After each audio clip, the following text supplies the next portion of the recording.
Hi అండి, welcome back to Bhagyalakshmi kitchen. ఈరోజు మన రెసిపీ వచ్చేసి పన్నీర్ కర్రీ, అలాగే బగారా రైస్. పన్నీర్ ఇంట్లోనే తయారు చేస్తానండి. వీడియో పెట్టాను, చూడని వాళ్ళంటే చూసేయండి.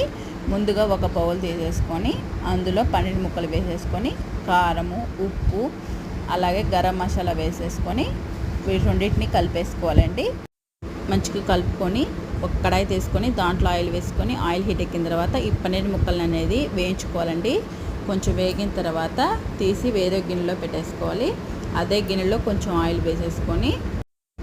వేసేసుకొని దాంట్లో ఒక చెక్క, 2 లవంగాలు, జీలకర్ర వేసేసుకొని వేగిన తర్వాత పెద్దగా కట్ చేసి పెట్టుకున్న ఉల్లిపాయలు, టమాటా ముక్కలు వేసుకొని కొంచెం వేయించుకోవాలండి. ఇవి గ్రేవీ కోసము లైట్గా వేగితే సరిపోతుంది. కొంచెం కరివేపాకు వేసుకొని మరి కొంచెం సేపు వేయించుకొని పక్కన ఉంచేసుకోవాలండి.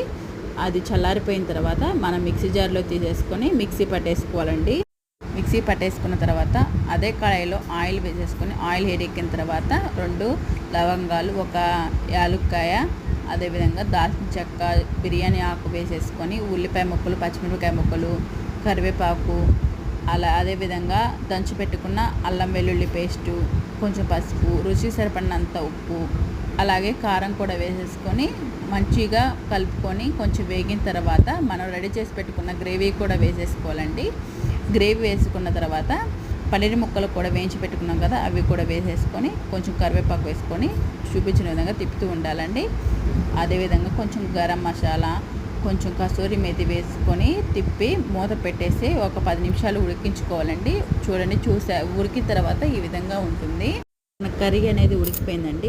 బగారా రైస్ కూడా ఉడికిపోయింది. బగారా రైస్, పన్నీర్ కర్రీ చాలా టేస్టీగా ఉంది. ఆనియన్స్ అలాగే లెమన్ కూడా కట్ చేసి పెట్టుకున్నామండి. రెండోటి కాంబినేషన్ అయితే సూపర్గా ఉంది. నచ్చితే లైక్ చేయండి, సబ్స్క్రైబ్ చేసుకోండి.